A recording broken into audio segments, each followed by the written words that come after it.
వెన్నెల అయితే విష్ణు దగ్గరకు వచ్చి, నాన్న నీకేం కాదు నాన్న నీకేం కాకుండా నేను చూసుకుంటాను నాన్న అని చెప్పి వాళ్ళ నాన్నని పట్టుకొని ఏడుస్తూ ఉంటుంది. అదంతా విని వాళ్ళ ఇంట్లో వాళ్ళంతా ఒక్కసారిగా షాక్ అవుతూ ఉంటారు.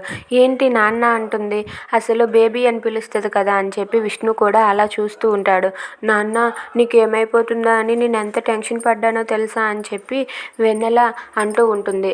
ఇక అక్కడ ఉన్నది వైష్ణవి అనుకొని ఇంతలో నందిని అయితే, ఏంటి నువ్వు కొత్తగా నాన్న పిలుస్తున్నావు, నువ్వు బేబీ అని పిలుస్తావు కదా అని చెప్పి నందిని వాళ్ళ నానమ్మ అయితే అడుగుతూ ఉంటారు. అదంతా విని ధర కూడా ఒక్కసారిగా అనుమానం పడుతూ ఉంటుంది. ఇది అసలు వైష్ణవియేనా అని చెప్పి అనుకుంటూ ఉంటుంది. ఇంతలో వెన్నెల అయితే కవర్ చేసుకోవడం కోసం, లేదు నాకెందుకో నాన్న అని పిలవాలని అనిపించింది, అందుకే అలా పిలిచాను అత్త అని చెప్పి నందినితో అంటుంది. ఇక వాళ్ళ నాన్నమ్మ అయితే, ఏంటి ఎప్పటి నుండో మీ నాన్నని చూడనట్టుగా అలా ఏడుస్తున్నావు, ఇందాకలే కదా 2 గంటల ముందు వచ్చి కూర్చొని పట్టుకొని మాట్లాడి వెళ్ళావు అని చెప్పి అంటే, లేదు నానమ్మ నాకు మళ్ళీ నాన్నతో అలా మాట్లాడాలనిపించింది, అందుకే అలా మాట్లాడాను అని చెప్పి వెన్నెల అంటూ ఉంటుంది. ఇదంతా ఉన్న విష్ణు అయితే అసలు వైష్ణవి ఏనా ఇలా మాట్లాడుతుంది అని చెప్పి అనుకుంటూ ఉంటాడు. If you like this video please subscribe.